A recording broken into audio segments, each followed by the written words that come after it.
when God speaks to you, nobody else hears it.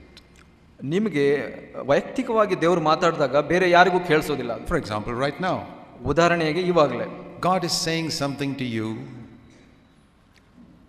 and even the person sitting next to you cannot hear what God is saying to you. ನಿಮಗೆ ವೈಯಕ್ತಿಕವಾಗಿ ದೇವರು ನಿಮ್ಮ ಹೃದಯದಲ್ಲಿ ಏನೋ ಮಾತಾಡ್ತಾ ಇದ್ರೆ ಅದು ನಿಮ್ಮ ಪಕ್ಕದಲ್ಲಿ ಕುಳಿತುಕೊಂಡಿರೋ ಕೂಡ ಗೊತ್ತಾಗೋದಿಲ್ಲ. I'm not talking about my words that everybody can hear. ನನ್ನ ವಾಕ್ಯದ ಬಗ್ಗೆ ಮಾತಾಡ್ತಾ ಇಲ್ಲ, ನಾನು ಮಾತಾಡೋದು ಎಲ್ಲರಿಗೂ ಕೇಳಿಸ್ತಾ ಇದೆ. But when I speak, ಆದ್ರೆ ನಾನು ಮಾತಾಡಿದಾಗ God is reminding you of something in your life that needs to be set right. ದೇವರು ನಿಮ್ಮ ಜೀವಿತದಲ್ಲಿ ಸರಿಪಡಿಸೋದು ಯಾವುದೋ ಒಂದು ವಿಷಯವನ್ನ ನೆನಪಿಗೆ ತರ್ತಾ ಇದ್ದಾರೆ. And what that is, only you know. ಅದು ಏನು ಅಂತ ನಿಮಗೆ ಮಾತ್ರ ಗೊತ್ತಿದೆ. Your neighbor sitting next to you doesn't know. ನಿಮ್ಮ ನೆರೆಯವರು ನಿಮ್ಮ ಪಕ್ಕದಲ್ಲಿ ಕುಳಿತುಕೊಂಡಿದ್ರೆ ಅದು ಗೊತ್ತಿಲ್ಲ. God may be pointing out some area in your life where you don't fear him. ನೀವು ದೇವರಿಗೆ ಭಯಪಡದಿರುವಂತ ಯಾವುದೋ ಒಂದು ಕ್ಷೇತ್ರವನ್ನ ನಿಮಗೆ ತಿಳಿಸ್ತಾ ಇರಬಹುದು ದೇವರು. Something you said or did last week which shows that you don't fear God. ನೀವು ಹೇಳಿದ್ದು ಅಥವಾ ಮಾಡಿದ್ದು ಕಳೆದ ವಾರದಲ್ಲಿ ಯಾವುದೋ ಹೇಳ್ತಾ ಇರಬಹುದು. Some place where you did not humble yourself. ಯಾವುದೋ ಒಂದು ಸಮಯದಲ್ಲಿ ನೀವು ತಗ್ಗಿಸಿಕೊಳ್ಳದೆ ಇರಬಹುದು. Some debt you have to repay. ನೀವು ಯಾವುದೋ ಒಂದು ಸಾಲವನ್ನ Somebody you have to go and ask forgiveness from. ಯಾರತ್ರನೋ ಕ್ಷಮೆ ಕೇಳಬಹುದು. Some dirty lustful thought or action which you have not repented of. ಯಾವುದೋ ಒಂದು ಮೋಹದ ಕೃತ್ಯ ನೀವು ಅದರಿಂದ ಪಶ್ಚಾತ್ತಾಪ ಪಡದೇ ಇರುವಂತದ್ದು. And as you hear the word of God, you are reminded of it. ನೀವು ದೇವರ ವಾಕ್ಯ ಕೇಳ್ತಾ ಇರುವಾಗ ಅದನ್ನ ನೆನಪು ಬಂದಿರಬಹುದು. And you know what God is saying to you. ಆದ್ರೆ ನಿಮಗೆ ಗೊತ್ತಿದೆ ದೇವರು ಏನು ಮಾತಾಡ್ತಾ ಇದ್ದಾರೆ ಅಂತ. It's personal. ಇದು ವೈಯಕ್ತಿಕವಾದದ್ದು. God does not humiliate you by publicly speaking your sin so that everybody can hear it. ದೇವರು ನಿಮಗೆ ಹಾಗೆ ನಾಚಿಕೆ ಪಡಿಸೋದಿಲ್ಲ ಎಲ್ಲರಿಗೂ ಸಾರ್ವಜನಿಕವಾಗಿ ಹೇಳಿ. No, because God doesn't want to humiliate any of us. ದೇವರು ಆ ತರ ನಾಚಿಕೆ ಪಡಿಸಲಿಕ್ಕೆ ಇಷ್ಟಪಡೋದಿಲ್ಲ ಯಾರಿಗೂ. Men humiliate us. God will never humiliate. ಮನುಷ್ಯರು ನಾಚಿಕೆ ಪಡಿಸ್ತಾರೆ ನಮ್ಮನ್ನ, ಆದ್ರೆ ದೇವರು ಹಾಗೆ ಮಾಡಲ್ಲ. God will always speak to you silently in your heart. ದೇವರು ಯಾವಾಗಲೂ ನಿಶ್ಶಬ್ದವಾಗಿ ನಿಮ್ಮ ಹೃದಯದಲ್ಲಿ ಮಾತಾಡ್ತಾರೆ. He's speaking to you right now. ಇವಾಗ ದೇವರು ನಿಮ್ಮ ಹೃದಯದಲ್ಲಿ ಮಾತಾಡ್ತಾ ಇದ್ದಾರೆ. Just like Sarah sleeping next to Abraham could not hear what God was saying to Abraham. ಸೇರಾಳು ಹೇಗೆ ಅಬ್ರಹಾಮನ ಪಕ್ಕ ಮಲಗಿದ್ರು ಆಕೆಗೆ ಕೇಳಿಸಲಿಲ್ಲ ಹಾಗೆ God is asking you to do something just like he told Abraham. ಹಾಗೆ ಅಬ್ರಹಾಮನಿಗೆ ಏನು ಮಾಡ್ಲಿಕ್ಕೆ ಹೇಳಿದ್ರು ಹಾಗೆ ನಿಮಗೂ ಕೂಡ ದೇವರು ಏನೋ ಮಾಡ್ಲಿಕ್ಕೆ ಹೇಳ್ತಾ ಇದ್ದಾರೆ. Maybe he's telling you got to give up something in your life. ನಿಮಗೆ ದೇವರು ಯಾವುದೋ ಒಂದನ್ನ ಬಿಟ್ಟು ಕೊಡ್ಲಿಕ್ಕೆ ಹೇಳ್ತಾ ಇರಬಹುದು ಜೀವಿತದಲ್ಲಿ. In Abraham's case he had to give up his son. ಇಲ್ಲಿ ಅಬ್ರಹಾಮನ ವಿಷಯ ತಗೊಂಡ್ರೆ ಅವನಿಗೆ ತನ್ನ ಮಗನನ್ನ ಬಿಟ್ಟು ಕೊಡಬೇಕಾಗಿತ್ತು. Maybe it is some habit that you love very much. ಯಾವುದೋ ಒಂದು ಕೃತ್ಯ ನೀವು ಬಯಸುವಂತದ್ದು. God is calling you by name. ನೀವು ನಿಮ್ಮ ಹೆಸರು ಹಿಡಿದು ಕರೀತಾ whatever your name is. ನಿಮ್ಮ ಹೆಸರು ಏನೇ ಆಗಿರಬಹುದು. Just like it said Abraham. ಇಲ್ಲಿ ಅಬ್ರಹಾಮನೇ ಅಂತ ಕರೆದಾಗ I'm not speaking to everybody here. ನಾನು ಎಲ್ಲರಿಗೂ ಮಾತಾಡೋ ಹಾಗೆ ಮಾತಾಡ್ತಾ ಇಲ್ಲ. Abraham. ಆದ್ರೆ ನಿನಗೆ ಮಾತಾಡ್ತಾ ಇದ್ದೀನಿ Abraham. God is speaking to you by name. ಹಾಗೆ ದೇವರು ನಿಮ್ಮ ಹೆಸರನ್ನ ಕರೆದು ಮಾತಾಡಿಸ್ತಾ ಇದ್ದಾರೆ. If you say Lord here am I, speak to me. ನೀವು ಕರ್ತನೇ ನಾನು ಇದ್ದೀನಿ ನನ್ನ ಹತ್ರ ಮಾತಾಡು ಅಂತ ಹೇಳಿದ್ರೆ he'll tell you what you're supposed to do. ನೀವು ಆಗ ಹೇಳ್ತಾನೆ ನೀವು ಏನು ಮಾಡಬೇಕು ಅನ್ನೋದನ್ನ. You have to give up something. ನೀವು ಯಾವುದೋ ಒಂದು ಬಿಟ್ಟು ಕೊಡಬೇಕು ನಿಮ್ಮ ಜೀವಿತದಲ್ಲಿ. He's testing you like it says. ಇಲ್ಲಿ ಹೇಳ್ತದೆ ಅಬ್ರಹಾಮನ ದೇವರು ಪರೀಕ್ಷಿಸಿದರು. Then ಅಬ್ರಹಾಮನ ಪರೀಕ್ಷಿಸಿದ್ರು ನಂತರ he's testing you now. ಹಾಗೆ ದೇವರು ನಿಮ್ಮನ್ನು ಪರೀಕ್ಷಿಸ್ತಾರೆ ಇವಾಗ. What did Abraham do? ಅಬ್ರಹಾಮನು ಏನು ಮಾಡಿದನು? Early next morning. ಬೆಳಿಗ್ಗೆ ಮುಂಜಾನೆಯೇ he could have got up and pretended nothing happened. ಅವನು ನಟಿಸಬಹುದಾಗಿತ್ತು ನನಗೇನು ಆಗಿಲ್ಲ ಅನ್ನೋ ತರ. Because nobody else heard what God had said. ಯಾಕೆಂದ್ರೆ ಬೇರೆ ಯಾರು ಕೇಳಿಸ್ಕೊಳ್ಳಿಲ್ಲ ದೇವರು ಮಾತಾಡಿದ್ದು. Everybody already respected him as a great man of God who has been walking with God for 50 years. ಅವನಿಗೆ ಬಹಳ ಪ್ರತಿಷ್ಠೆ ಇತ್ತು ಮತ್ತು ಗೌರವವಿತ್ತು ಎಲ್ಲರ ಮಧ್ಯದಲ್ಲಿ. ಇವನು ಬಹಳ ದೊಡ್ಡ ದೇವರ ಮನುಷ್ಯನು, 50 ವರ್ಷ ನಡೆದುವಂತ. People would have continued to respect him even if he had disobeyed God. ಇಲ್ಲಿ ಅವನು ದೇವರಿಗೆ ಅವಿಧೇಯನಾಗಿದ್ರು ಕೂಡ ದೇವರು ಹಾಗೇನೆ ಜನರು ಆತನಿಗೆ ಗೌರವ ಕೊಡ್ತಾ ಇದ್ರು. After you've been some years in a church, you earn a little respect from other people. ನೀವು ಸಭೆಯಲ್ಲಿ ಕೆಲವು ಕಾಲ ಇದ್ರೆ ಬೇರೆ ಜನರಿಂದ ಒಂದು ಗೌರವವನ್ನ ಪಡ್ಕೊಳ್ತೀರಾ. Whether you're 3 years, 4 years, 5 years.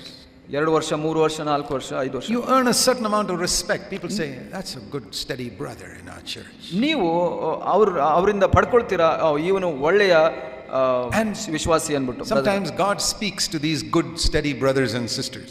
ಒಂದೊಂದು ಸಲ ದೇವರು ಈ ಒಳ್ಳೆಯ ವಿಶ್ವಾಸಿಗಳಿಗೆ ಮಾತಾಡ್ತಾರೆ. And they don't obey. ಆದ್ರೆ ಅವರು ದೇವರಿಗೆ ವಿಧೇಯರಾಗಲ್ಲ. But all the other people in the church don't know. ಆದ್ರೆ ಬೇರೆ ಸಭೆಯಲ್ಲಿರುವಂತ ಬೇರೆಯವ್ರಿಗೆ ಯಾರಿಗೂ ಗೊತ್ತಿಲ್ಲ. They can still keep their reputation in the church even though they are disobedient in their private life. ಅವರು ತಮ್ಮ ವೈಯಕ್ತಿಕ ಜೀವಿತದಲ್ಲಿ ದೇವರಿಗೆ ಅವಿಧೇಯರಾಗಿದ್ರು ಈ ಗೌರವವನ್ನ ಕಾಪಾಡಿಕೊಳ್ಳಬಹುದು. See, supposing Abraham next day never took his son to Mount Moriah. ನೀವು ಯೋಚಿಸಿ, ಅಬ್ರಹಾಮನು ಮರುದಿವಸ ತನ್ನ ಮಗನನ್ನ ಮೌಂಟ್ ಮೊರಿಯಾಗೆ ಕರೆದುಕೊಂಡು ಹೋಗಿಲ್ಲ. He never did it. Next day, next week, next month. ನಂತರದ ದಿವಸ, ನಂತರದ ವಾರ ಮತ್ತು ತಿಂಗಳಾದ್ರೂ ಅವ್ನು ಕರ್ಕೊಂಡು ಹೋಗ್ಲಿಲ್ಲ. Do you think he would have lost his reputation as a man of God? ಅವನು ತನ್ನ ಗೌರವವನ್ನು ಕಳ್ಕೊಳ್ತಾ ಇದ್ನ ದೇವರ ಮನುಷ್ಯನು ಅನ್ನೋದಂತನ್ನ? No. ಇಲ್ಲ. People respected him, they'll continue to respect him. ಜನ ಆತನಿಗೆ ಮರ್ಯಾದೆ ಕೊಡ್ತಾ ಇದ್ರು, ಗೌರವ ಕೊಡ್ತಾ ಇದ್ರು, ಅದನ್ನು ಮುಂದುವರಿಸ್ತಾ Because ಇದ್ರು. nobody knew that God had told him something in secret he has got to do. ಯಾಕೆ ಅಂದ್ರೆ ಆ ದೇವರು ಆತನಿಗೆ ವೈಯಕ್ತಿಕವಾಗಿ ಏನೋ ಹೇಳಿದ್ದಾರೆ ಅನ್ನೋದು ಯಾರಿಗೂ ಗೊತ್ತಿರಲಿಲ್ಲ. For example, ಉದಾಹರಣೆಗೆ, right now God may be saying something to you, you got to do. ಇವಾಗ ದೇವರು ನಿಮ್ಮ ಹೃದಯದಲ್ಲಿ ನಿಮಗೆ ಏನೋ ಹೇಳ್ತಾ ಇರಬಹುದು, ಏನೋ ಮಾಡಬೇಕು ಅಂತ. Nobody knows about it. ಆದ್ರೆ ಯಾರಿಗೂ ಗೊತ್ತಿಲ್ಲ ಆ ವಿಷಯ. Nobody knows. ಯಾರಿಗೂ ಗೊತ್ತಿಲ್ಲ. You can continue in the church and keep your good testimony and nobody knows that God told you to do something and you never did it. ದೇವರು ನೀವು ಹಾಗೆ ಮುಂದುವರಿಬಹುದು, ನಿಮ್ಮ ಆ ಸಾಕ್ಷಿಯನ್ನ, ಒಳ್ಳೆ ಸಾಕ್ಷಿಯನ್ನ ಹಾಗೆ ಉಳಿಸ್ಕೊಂಡು. But God tested you. ಆದ್ರೆ ದೇವರು ನಿಮ್ಮನ್ನ Now ಪರೀಕ್ಷಿಸಿದ್ರು. if God had tested you by shouting at you publicly, ಹೀಗೆ ನೋಡಿ, ದೇವರು ನಿಮಗೆ ಸಾರ್ವಜನಿಕವಾಗಿ ಜೋರಾಗಿ ಗದರಿಸಿ ನಿಮಗೆ Abraham. ಹೇಳಿದ್ರೆ, ಪರೀಕ್ಷೆ ಮಾಡಿದ್ರೆ, you Abraham sitting there, ನೀನು ಅಬ್ರಹಾಮ, ನೀನು ಇಲ್ಲಿ ಕುಳಿತುಕೊಂಡಿರೋ, go take your son and offer him on the Mount Moriah. ನಿನ್ನ ಮಗನನ್ನ ಕರ್ಕೊಂಡು ಹೋಗಿ ಆ ಮೊರಾಯ ಬೆಟ್ಟದಲ್ಲಿ ಸಮರ್ಪಣೆ ಮಾಡುವಂತ. Then he has to get up and go because everybody has heard what God is saying. ಎಲ್ಲರೂ ಕೇಳಿದ ಮೇಲೆ ಆತ ಎದ್ದು ಹೋಗಿ ಕೆಲಸ ಮಾಡಲೇಬೇಕು. And if God were to tell you something publicly, call your name and say, hey, do this tomorrow, ದೇವರು ಹಾಗೆ ನಿಮ್ಮ ಹೆಸರು ಕರೆದು ನೀನು ನಾಳೆ ಇದು ಮಾಡಬೇಕು ಅಂತ ಸಾರ್ವಜನಿಕವಾಗಿ ಹೇಳಿದ್ರೆ, then you would do it. ನೀವು ಮಾಡ್ತೀರಾ ಅದನ್ನ. That would prove your fear of man. ಅದು ಏನು ತಿಳಿಸುತ್ತೆ ಅಂದ್ರೆ, ನೀವು ಜನರಿಗೆ ಭಯ ಪಡ್ತೀರಾ You are ಅನ್ನೋದು. afraid what they will think of you if you don't obey God. ಯಾಕೆ ಅಂದ್ರೆ ನಾನು ಇದನ್ನ ಮಾಡ್ಲಿಲ್ಲ ಅಂತ ಜನ ಏನ್ ತಿಳ್ಕೊಳ್ತಾರೋ ಅಂತ ಯೋಚನೆ ಮಾಡ್ತೀರಾ. But when God speaks to you in secret, then he tests the fear of God. ದೇವರು ನಿಮಗೆ ರಹಸ್ಯವಾಗಿ ನಿಮ್ಮ ಹೃದಯದಲ್ಲಿ ಮಾತಾಡಿ ಹೇಳಿದ್ರೆ, ನಂತರ ನಿಮ್ಮ ದೇವರ ಭಯದ That ಪರೀಕ್ಷೆ is why he has given all of us a private area in our life called our mind. ಅದರಿಂದ ದೇವರು ನಮಗೆ ಆ ಒಂದು ವೈಯಕ್ತಿಕ ರಹಸ್ಯವಾದ ಒಂದು ಕ್ಷೇತ್ರ, ನಮ್ಮ ಮನಸ್ಸನ್ನ ಕೊಟ್ಟಿದ್ದಾರೆ. Even if you're married for 50 years, your wife doesn't know what's going on in your mind.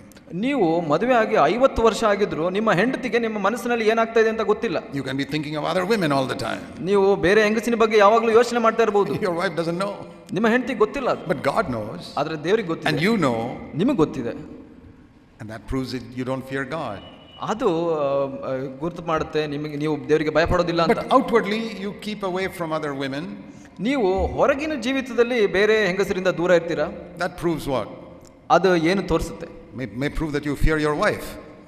ನಿಮ್ಮ ಹೆಂಡತಿಗೆ ಭಯ ಪಡ್ತೀರಾ ಅನ್ನೋದನ್ನ ತೋರಿಸುತ್ತೆ ಅಷ್ಟೇ. Or you fear other men if they see you. ಬೇರೆ ಗಂಡಸರಿಗೆ ಭಯ ಪಡ್ತೀರಾ, ಅವ್ರು ನೋಡಿದ್ರೆ ಏನಂತಾರೆ ಅನ್ಬಿಟ್ಟು. But when you are tested in your thoughts, that's the test of whether you fear God or not. ನಿಮ್ಮ ಯೋಚನೆಯಲ್ಲಿ ದೇವರು ಪರೀಕ್ಷಿಸಿದಾಗ ನೀವು ದೇವರಿಗೆ ನಿಜವಾಗಿ ಭಯ ಪಡ್ತೀರಾ ಇಲ್ವೋ ಅನ್ನೋದು ಗೊತ್ತಾಗುತ್ತೆ. You understood the difference between fear of God and fear of man?